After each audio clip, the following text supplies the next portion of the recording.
வணக்கம். சுகுமார் சீனிவாசன் அகைன். ஞானம் என்ற ஒரு தகவல்.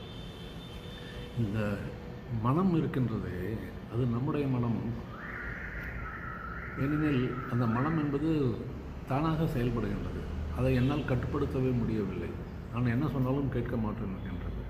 அது தானாகவே செயல்பட்டு எண்ணங்களை அனுப்பி கொண்டே இருக்கின்றது. தந்திரமாக நினைக்கின்றது. என்னால் கட்டுப்படுத்தவே முடியவில்லை. நல்லது எண்ணங்கள் நல்ல மனதாக இருக்க வேண்டும் நினைப்பேன், ஆனால் இருக்க முடிவதில்லை. தீயவை தான் மனதிற்கு ஞாபகம் வருகின்றன, நினைவுக்கு வருகின்றன. அப்படி இருக்கும் பொழுது அது எவ்வாறு என்னுடைய மனது என்று சொல்ல முடியும்? எது எனக்கு எதன் மேல் எனக்கு ஒரு ஆளுமை இல்லையோ அது என்னுடையதல்ல அல்லவா? It is not mind.